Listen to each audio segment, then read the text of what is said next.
go ahead and turn on over to the co-chair of our diversity committee here at the King County Bar Association, Janelle Dixon. She has been instrumental in putting this together. So thank you so much, Janelle, and I will go ahead and turn it on over to you.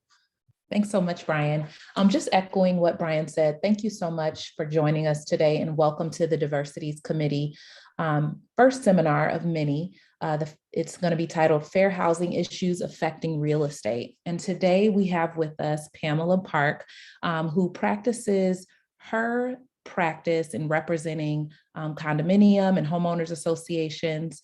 And she's one of the firm's Kovitz Schiffer Nesbitt's top senior litigators. She concentrates her defense of discrimination actions and has successfully handled numerous complaints on the federal, state, and local levels, including the United States Department of Housing and Urban Development. We are so happy to have her here as she provides us with some great knowledge on fair housing issues and how it affects real estate. So with that, I will turn it over to Pam. And again, Pam, thank you so much. Thank you so much, Janelle and Brian. Thank you so much for everybody who is here, who is participating. I am going to leave time at the end of the seminar, so if anybody has any questions, I should be able to answer those at that time.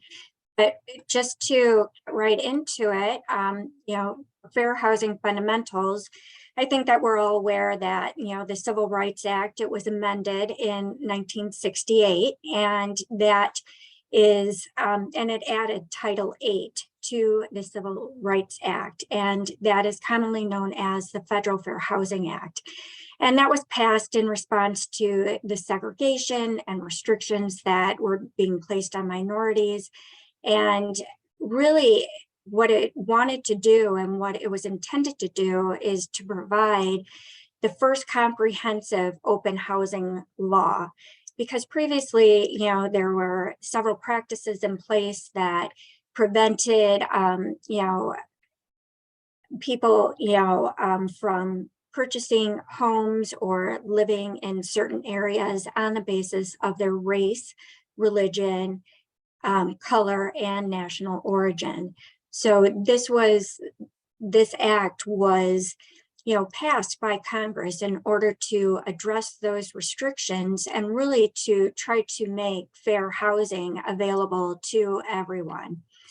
And of course, that didn't open it up for everyone. And we know that there were some amendments that were needed, in order to continue to provide, open housing to individuals. And that includes, and it was enacted against public housing as well as private housing. So really, it does encompass, all of the practices, for landlords and tenants, associations, even though they don't have that public housing, even if they're not federally funded or state funded. In 1974, there was an amendment to the Fair Housing Act, and it prohibited discrimination on the basis of sex. And that was to include sexual harassment. So it did make it illegal for, housing providers to discriminate or to harass somebody on the basis of sex. And then in 1988 was an additional amendment to the Fair Housing Act, which prohibited discrimination on the basis of familial status. And familial status is referring to households that contain one or more persons that are under the age of 18. The 1988 amendment also prohibited discrimination on the basis of disability. And disability is defined by the Fair Housing Act, as, a mental or physical impairment that substantially limits one or more major life activity. So it was intended to try to open up housing, to families, because so many landlords and so many housing providers were refusing to rent to families that had children, and also, to, people with disability. Now, in addition to prohibiting discrimination based upon a disability, it also makes it unlawful for a housing provider to refuse to make reasonable accommodations in its rules, policies, practices, procedures, or services when such accommodations may be necessary to afford persons with a disability an equal opportunity to use and enjoy their dwelling. So we will go into that, later on in the seminar, and what exactly is a reasonable accommodation. And I will talk about, specific examples of that as well. But, this is where our representation, especially with condominium, townhome, and homeowner associations, where we do get, a lot of requests for accommodations from individuals who have disabilities and who need, a change in the association's rules or policies in order to be able to live there. Now, in addition to accommodations, there are also modifications that can be requested by a person with a disability. And under the Fair Housing Act, a housing provider is required to permit, at the expense of the person with a disability, reasonable modifications of existing premises occupied or to be occupied by such person if such modifications may be necessary to afford such person full enjoyment of the premises. So again, I will go into the modifications a little bit later, but it's important to understand the difference that accommodations applies to changes in rules, policies, practices, where modifications is a physical change to the premises, whether it's a particular unit, maybe a common area or a common element of the association.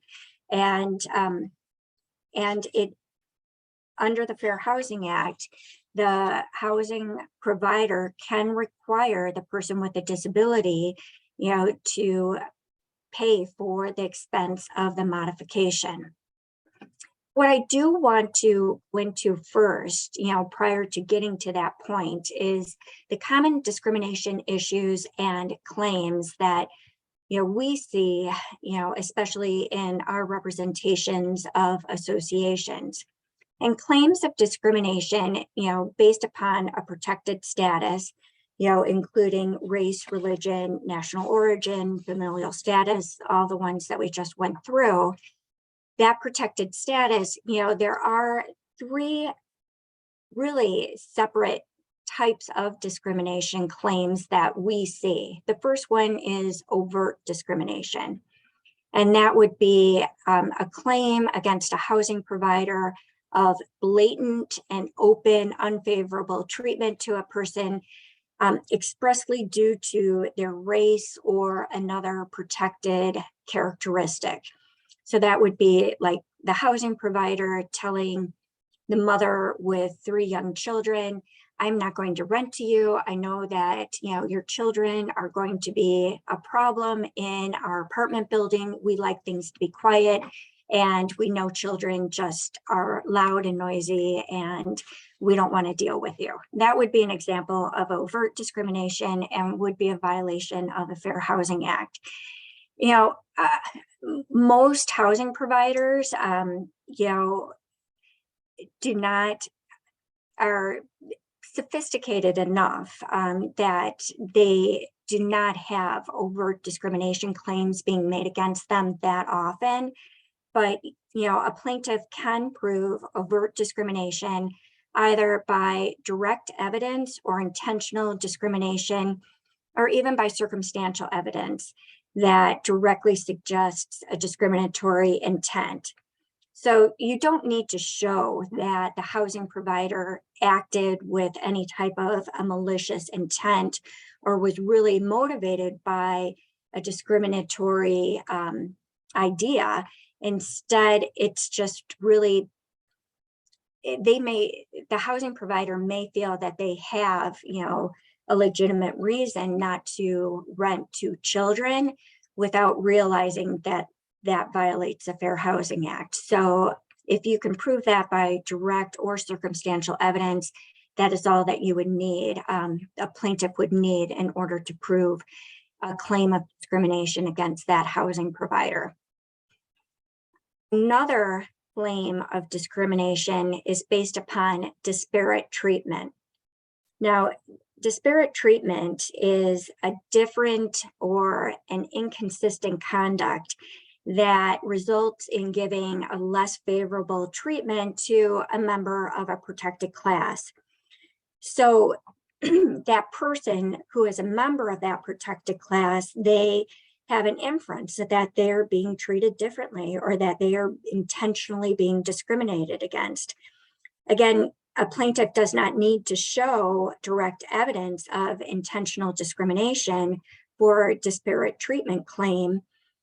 They only must show that their membership in a protected class resulted in them being treated differently and that they had less favorable treatment, from that housing provider. A lot of times in our associations, what we'll see is associations enforcing their rules and regulations against individual owners or residents who are within the association. And when a violation notice is sent out to a resident, they'll claim, well, why am I getting this violation claim? I know that the owner next door to me or down the street from me, they're doing the same thing as I'm doing. You must be treating me differently because of my protected status, whether it's my national origin or race or sex or whatever. And if that does happen, I will go into the defenses that can be raised by the housing provider to show that there was no violation of the Fair Housing Act. But just to go into the third type of discrimination claim that is common with housing providers is the disparate or discriminatory impact that a housing provider's actions may result in. So this is different from the disparate treatment because this is the impact of a consistent and uniformly applied practice that, again, regardless of the intent, has a disproportionate unfavorable effect or a discriminatory effect on a protected class. And what we have seen in the past and what is specifically addressed by some of the local discrimination laws, especially I know in Chicago, is the voucher housing, where some housing providers will try to prevent people who have housing vouchers from residing in their buildings. And that has been proven to have a disparate impact on, some particular races and some national origins, and that would be a violation of the Fair Housing Act. So even though a housing provider may not intend to discriminate against a protected class, but may just not want to deal with, the voucher system, by doing so, they may be in violation of the Fair Housing Act. And it's something that, we certainly need to advise our clients of so that they can avoid those discrimination claims. But if a discrimination claim is filed against an individual or against a housing provider, defenses to those discrimination claims can be by showing that the housing provider had a legitimate non-discriminatory reason for the action taken. So in the example that I had brought up previously, where a homeowners association might be issuing a violation to a resident who is violating the terms and conditions or rules and regulations of that association, the association can show that they had a legitimate non-discriminatory reason for sending out that violation notice, because, it says right here in the rules and regulations that what that resident was doing was a violation. What also the housing provider and our associations can show is that they can show that there's comparable data or additional evidence showing that they have enforced this rule or regulation, not only against the resident in question, but also against other residents that are not from the same protected class as the person who is making the complaint against the housing provider. What really kind of gets difficult at times in representing associations, especially large associations. I mean, we represent thousands of associations across Chicago and within the suburbs, and some are small, but some are very large, and they have, hundreds of units, and they do not keep any record of, their residents' protected status. So what's difficult is, trying to provide this comparable data to show that you have a good defense to the claim, but that still might not be enough to totally, have that claim dismissed against the housing provider. Instead, you may still need to go, and show that the housing provider, you may have to go in front of administrative hearing or administrative judge and, present evidence so that they can make a determination as to whether or not there was a violation of the Fair Housing Act. Now, with that, let me go one more down. So, as I said before, not only are the discrimination, issues presented against housing providers is one of the most common issues and claims, but we see a lot, again, accommodation issues that are being brought up by different residents within our associations.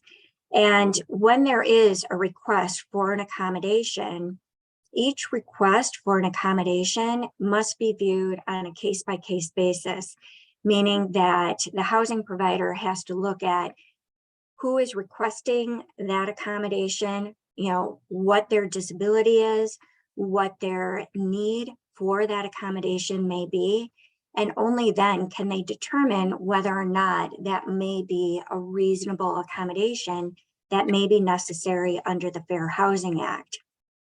Now, the Fair Housing Act has provided that an accommodation is not reasonable if it would impose an undue financial and administrative burden on the housing provider, or it would fundamentally alter the nature of the housing provider's operations.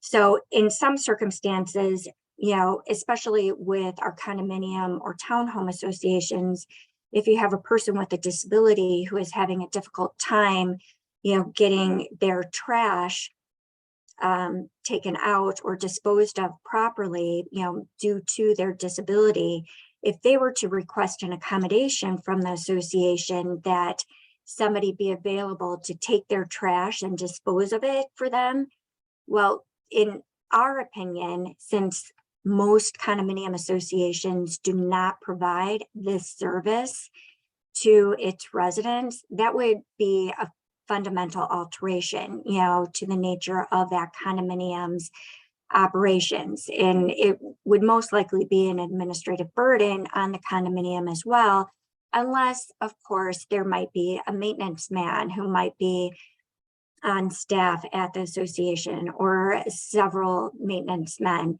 And that's why it is so important to look at each of the facts on a case-by-case basis, because what may seem reasonable at one housing provider may be completely unreasonable at another housing provider.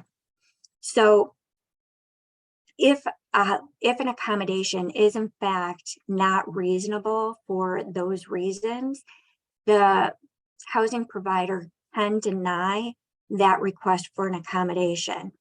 The housing provider can also deny a request for an accommodation when there is no reasonable relationship or nexus between the requested accommodation and the individual's disability. And some examples of maybe not having a reasonable relationship between the requested accommodation and the individual's disability, there are several that I can think of, but the one that kind of sticks out to me is that there was a homeowners association that we represented that an owner had requested an accommodation so that they could build a shed on their lot. But the association had a rule that prohibited any sheds being built on any of the owner's lots. So when this accommodation came in, the association denied the owner's request. Well, the owner then stated that he had a disability and needed a riding lawnmower in order to cut his grass. So he needed his shed in order to store his riding lawnmower. And again, in reviewing the request and in reviewing the facts and the circumstances, this is a single family home within this homeowners association where the owner had a garage where the riding lawnmower would be able to be stored. So, in our mind, there was really no reasonable nexus or relationship between the person's disability and the request for the shed. So the association did end up denying that request. The owner did file a complaint with the Illinois Department of Human Rights, and the Illinois Department of Human Rights did find in favor of the association. So again, it's the facts and the circumstances of each of the cases that really need to be reviewed, each time a request is made. Now, examples of the most often accommodation requests that we see are usually one of two categories. The first one is parking, where a person or a resident with a disability will request a handicap parking space from the housing provider. And generally, in case law, it states that handicap parking spaces is a reasonable accommodation that a housing provider must provide to a disabled resident. But a lot of times what happens is that a housing provider may be very limited in what type of parking can be offered to a person with a disability. And again, going back on my experience in representing condominium townhome associations, a lot of times there will be very limited parking that is available for residents within those associations. And many times the parking spaces may be specifically assigned to units or may even be deeded to specific units or to specific unit owners. And in that case, the associations really have no authority to take away a parking space from one unit or one unit owner to be able to assign it to a person who has a disability. So again, you have to look at all of the facts and the circumstances, find out how many parking spaces may be open and available to just visitors at the association to determine if any parking spaces might be able to be converted into a handicap parking space or may even be able to be reserved for the person with a disability so that they have a more favorable location for their parking space. But unfortunately, in those cases where parking spaces are assigned or are owned outright by unit owners, then there might not be anything that the association can do. So in those circumstances where the association doesn't have the authority to take away a parking space, a request for a handicap parking space may be an unreasonable accommodation that the association would then have to deny. The second most common request for accommodations happens to involve service animals and emotional support animals. Now, the difference between service animals and emotional support animals is that service animals are defined by the Americans with Disabilities Act, the ADA, as a dog or a miniature horse that has been trained to provide a service or to assist a person with a disability. So service animals can only be a dog or a miniature horse, and they have to be trained in order to assist the person with the disability. Emotional support animals, on the other hand, they don't require any type of training. Instead, emotional support animals can provide assistance or obviously emotional support to individuals with a disability. And, in those circumstances, it would be up to the person who is requesting to have the emotional support animal to be able to show that not only do they have a disability, but they have this disability related need for that emotional support animal. What happens so often when you do get requests for service animals or emotional support animals is that, a person will claim that they need one of these animals to assist them because they have a disability. However, their disability may not be apparent.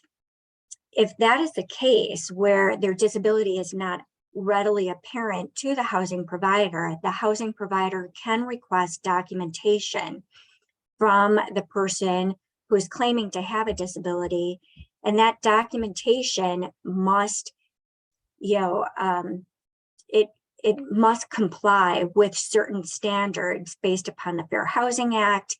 And also there is a state act, it's called the Illinois Assistance Animal Integrity Act, that also sets forth the requirements of what the documentation must state.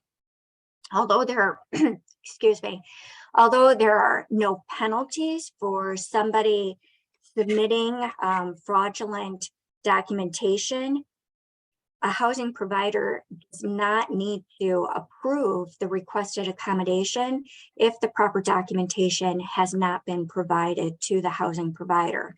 So that is one way that our associations have been trying to push back on these requests for service animals and emotional support animals by making sure that the proper documentation is submitted. And as the housing providers' attorneys, and in looking at the Illinois Assistance Animal Integrity Act, as well as relevant case law, you can really help your housing provider to, maybe cut down on the amount of those requests that they may receive. But what you also need to advise your client who is a housing provider, if a person does have an apparent disability and an apparent disability related need for a service or therapy dog, and your housing provider has granted that as an accommodation, the association is limited as to what type of rules and conditions that they can impose on those service or therapy dogs. So you cannot impose any type of a pet fee, because technically if an animal is a service animal or an emotional support animal, and I'm using therapy dog and emotional support animals kind of interchangeably, but they do mean the same thing. And they're not pets, they're accommodations. that are necessary for the person with the disability. So you cannot impose pet fees. The housing provider can also not impose any type of limitations on the breed, size, or the weight of the animal. And this often gets very controversial, in some of the associations that we represent, who specifically do not want larger breeds of dogs residing within, maybe a studio, condominium unit or a 1-bedroom condominium unit. A lot of times it just doesn't seem conducive, but if the person has a proper documentation and can show that they do need the animal in order to assist them, then it's really not up for the housing provider to limit what type of service animal or emotional support animal that they can have. Now, there is one exception. Even if the service animal or the emotional support animal is in the building, the accommodation has been granted. If that animal poses a direct threat of harm to others or would cause substantial damage to the property, then the housing provider can in fact deny that request. But it would be the housing provider's burden to prove that that particular animal would be a direct threat or would cause substantial damage to the property. It can't just be based upon the fact that, oh my gosh, I see them bringing a pit bull into our building. I know pit bulls can be very dangerous if they're not trained correctly. I don't want a pit bull here because they would pose a direct threat. That wouldn't be enough for the association to be able to deny that request for an accommodation. You would instead, and even though it may sound a little bit incredible, you would have to wait to see how that particular animal, would present themselves and how it would behave within the building. And if you had direct evidence to prove that that animal is a harm, or a threat to others, then you would be able to have the dog removed. So, you cannot just go based upon what your feelings are or what other people may fear about the dogs. And I say dogs, but emotional support animals can really be any type of an animal, not just dogs. It can encompass cats and other generally accepted domesticated animals. If in fact somebody has a request for a non-traditional domestic animal, I think many of us are common with the person who tried to have a peacock on a plane, and claimed that it was their service animal. If somebody is trying to bring a peacock, or, we had a request by somebody to have a squirrel in their unit. Typically there are ordinances, within the villages or cities that the person is residing in that would prevent them from having those types of animals in their units anyway.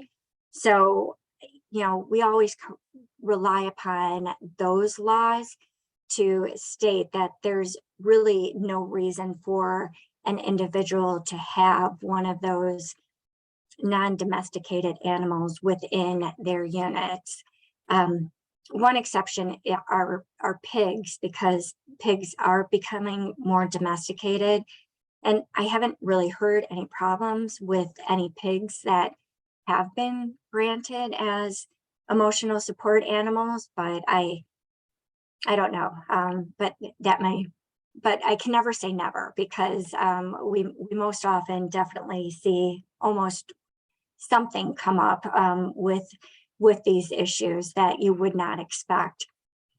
But just to go on to the next issue that we commonly see in our representation of condominium, townhome, and homeowner associations are requests for modifications. And this is a change or alteration. And while it does say the common elements of the property, it's also within the units, or, if you have a landlord tenant issue, it would be within the apartment that the person is residing in. Now, the responsibility for providing the modification is on the person requesting the modification. They would be responsible for the installation costs. They would be responsible for making sure that it complied with all the applicable statutes, the building codes, any type of accessibility codes that might be triggered by their requested modification. And they would also be responsible for getting any permits that may be necessary by the local municipality or by the city. And so, again, we look at these modification requests on a case-by-case basis, because what may be a reasonable modification at one building is not reasonable in another building. And one of those examples of modification requests that you would really have to determine whether it's reasonable or not is a ramp. So many times, older buildings within the city or the suburbs, they were constructed prior to the Illinois Accessibility Code requirements, and they do not have an accessible entrance. Instead, they may have a series of steps that make it very difficult for a person with a disability to enter or exit the building. And when you have a request for a ramp, to be installed, a lot of review has to be implemented in order to determine whether or not a ramp can even be installed in compliance with accessibility codes. And in those instances, you're looking at how steep the ramp is going to be, whether or not, the ramp is going to make it dangerous for people who are not disabled to enter or exit the building, because there are certain width requirements, not only for the ramp, but also for people to be able to pass by on the stairs that are also, available for individuals. So, there's not one bright line rule with regards to requests for modifications or or accommodations for that issue. But if a modification, is in fact granted by the housing provider, the housing provider can require the resident to pay for the modification and restore the property in some circumstances. And those circumstances usually surround whether or not the modification is a benefit to other residents at the property or to other individuals at the property. Ramps, for example, would be a modification that would certainly be, a benefit to other residents within the building. But many times we get requests for chairlifts, to be installed on the interior of condominium associations. And in those cases, when chairlifts are installed by a person with a disability, we will request that individual to remove the chairlift once they no longer need it or when they move from the residence. And then again, the housing provider would be able to require the disabled individual to restore the common areas where that chairlift was installed so that, there is no damage to it.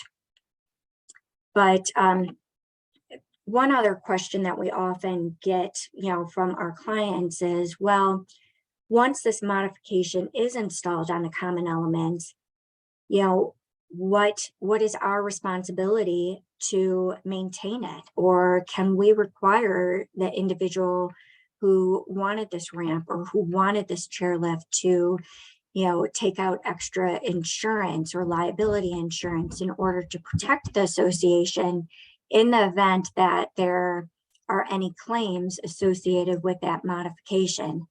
In most circumstances, the housing provider cannot require a disabled individual to have additional liability insurance.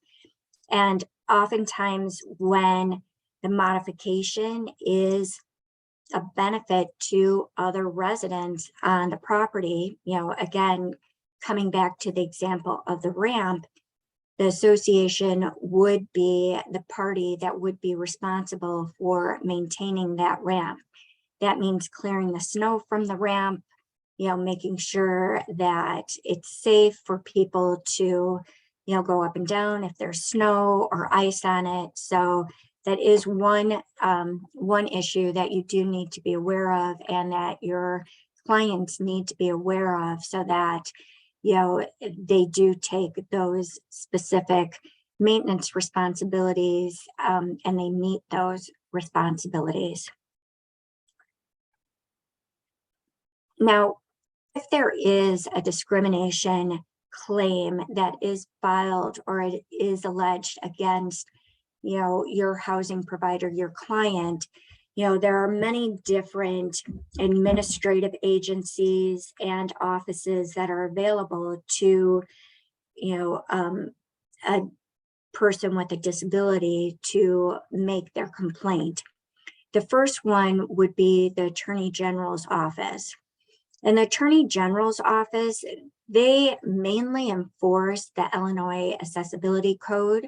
And so if there are any issues with accessibility requirements that are not being met by your housing provider, the Attorney General will contact the housing provider or you as their counsel and will advise you if there is a violation.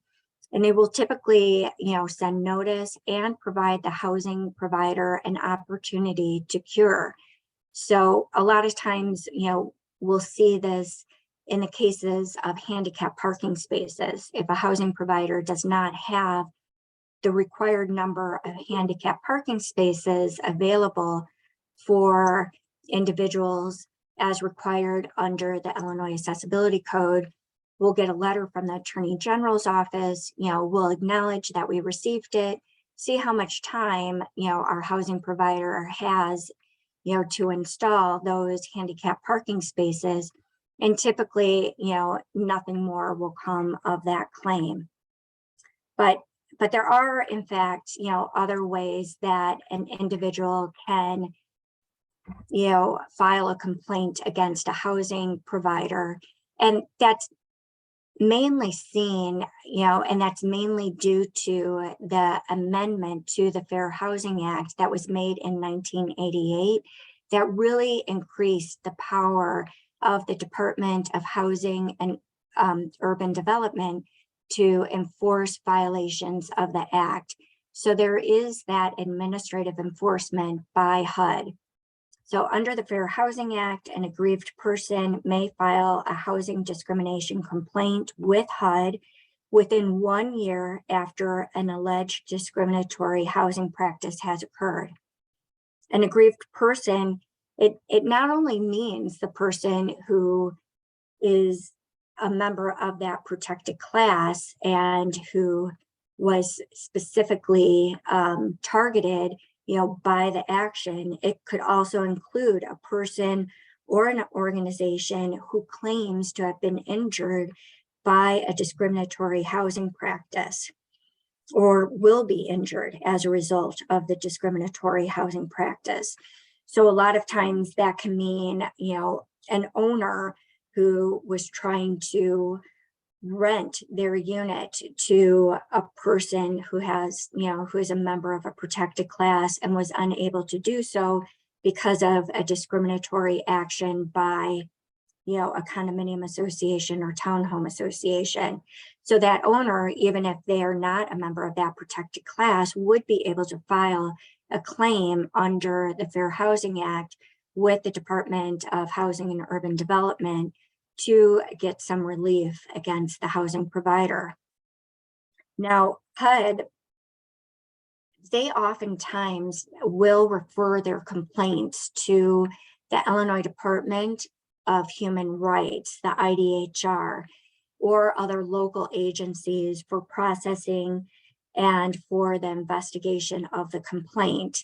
And when that happens, there is an agreement in Illinois, for HUD, for the Illinois Department of Human Rights to investigate and pursue any claims that may be filed with HUD.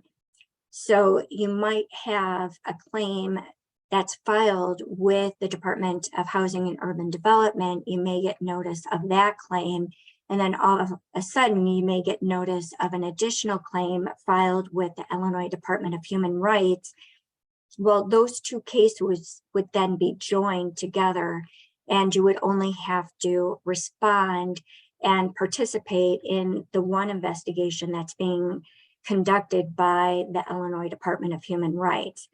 However, there are other agencies on a local level, including, the City of Chicago Commission on Human Relations, as well as the Cook County Commission on Human Rights, to name a couple, that individuals can file administrative claims with, even though they may also have filed administrative claims with HUD or may have something pending with the Illinois Department of Human Rights. And what becomes difficult is when you do have, several complaints being filed against your client with these different administrative agencies, really, other than the Illinois Department of Human Rights and HUD, acting together, the other agencies do not have any precedent and do not have any type of effect to stop an investigation within another agency. So, you can have your client responsible for responding to several different administrative agencies, depending upon where that complainant may have filed their claim. So it is important to understand that, to make your clients understand that, and to let them know that, while that does increase their defense costs, they are responsible for defending each of those administrative claims in order to avoid a judgment or a fine being entered against them. And in that sense, the judgments and the fines that can be awarded to a complainant, that individual can receive compensatory damages, against the housing provider. And there may also be injunctive or other equitable relief that may be entered in favor of the complainant and against the housing provider to stop that specific discriminatory practice that they may be engaging in. As well, there is a civil penalty that may be assessed against a housing provider who may have been found guilty of violating the Fair Housing Act. So it is important to remember to advise your clients of the liability that they can face. And the more cooperative they are in the investigations, then perhaps the easier it will be to have the claim dismissed against them, or at least come to some sort of a resolution with the complainant so that the matter can be settled and dismissed. That's really all I have for now. If anybody has any questions, we have about 10 minutes for questions.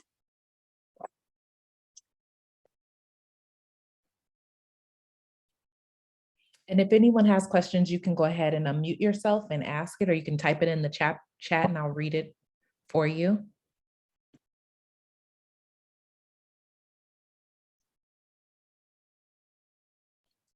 Well, I'll kick us off. I know I have a question for you, Pam.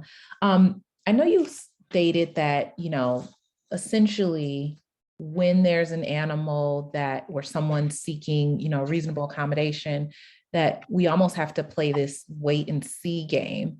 I was wondering if you could describe any circumstances outside of the wait and see, or, outside of a physical attack from a dog that owners can rely on to remove a dog. Do you have anything that you can share with us outside of maybe a physical attack? Because I know, practicing in this area of the law, I've seen some of the physical attacks, and that is enough for a judge to rule in an owner's favor, but sometimes it isn't. So do you have Right. anything you can share with us that we could take Well, with us when dealing yeah, with these issues? even though I have focused on the Fair Housing Act, when you do have a request for a service animal or an emotional support animal, I would encourage everyone to take a look at the Illinois Assistance Animal Integrity Act. That was passed maybe about 2 years ago, and it became effective in 2019, I believe, January of 2019. But it not only provides some instruction to housing providers as to what type of documentation a person with a disability may need in order to show that they require the service animal or emotional support animal. There is an additional provision in there that states that even in addition to like the direct threat of harm to others, a housing provider can in fact withdraw their granting of an accommodation if the service animal or emotional support animal engages in behaviors or practices that are, disturbing to others, and with that, the most common would be barking, that even after, the handler, the person with a disability has been warned that they have not been able to correct. So in that case, I think that that's kind of what you were getting at. If there is, a dog that is just constantly barking and you have asked the person with a disability to take some actions in order to correct it and they have not done anything, then in those cases as well, you can have the dog removed from the unit. So that is important to remember, and let your housing, let your clients know so that they know that they do have, some rights if that's a circumstance that they're presented with. Okay, thank you so much. And I have one question that came to me from someone here. It states, if one chooses to go the administrative route as opposed to removal to federal court, does the process proceed relatively timely, or does it slow down / speed up? Well, it depends. It's that favorite answer that, attorneys love to get. And it really just depends on the administrative agency. Typically,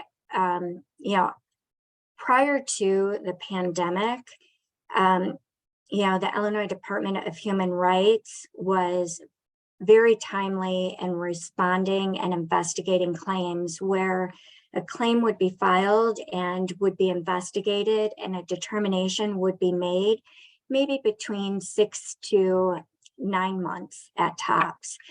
Now, after the pandemic, and because there was that stay at home order and people are still working remotely, it seems that the Illinois Department of Human Rights in particular have gotten a bit backlogged in investigating their claims. And we have seen claims sit for well over a year to 18 months before any type of a determination is made. And that's unfortunate because really with these administrative agencies, they're only trying to determine whether or not there is substantial evidence to proceed with a claim, in front of an administrative judge. So when you have that long of a period of time, for this investigation to be happening, you lose track of witnesses, you may, misplace some evidence, and it may be very difficult to then prove your case or even defend a case if it does come before an administrative judge. I do know that the city of Chicago is much quicker in handling their complaints, as well as I haven't had a lot of cases with the Cook County Commission on Human Rights, but the couple that I have had, and it was years and years ago, those were also pretty timely, and they were completed within a timely set period. Now, there is no requirement for a complainant to file a claim with the Illinois Department of Human Rights or the Department of Housing and Urban Development. They can go right to state court and they can go right to federal court. So they do not have to go through the administrative agency if they do not want to. And so that's something that you would need to look at and would need to advise your clients of their rights and so that they can, make that choice. Okay. Well, thank you so much. I had a comment that hit my inbox. It said, great speaker, very thorough and easy to follow. So thank you so much for your time. And everyone here, Brian just hit it in the chat again. If you haven't yet, please use the link to sign the attendance form for the seminar so that you get your credit. Pam, I just want to thank you again for your time and great presentation. I really appreciate you. And I appreciate everyone here in attendance. Okay, thank you so much. Everybody have a great day. Thank you. Yes, thank you once again to Pam, Janelle, and Jay, the co-chairs of our diversity committee here at the King County Bar Association.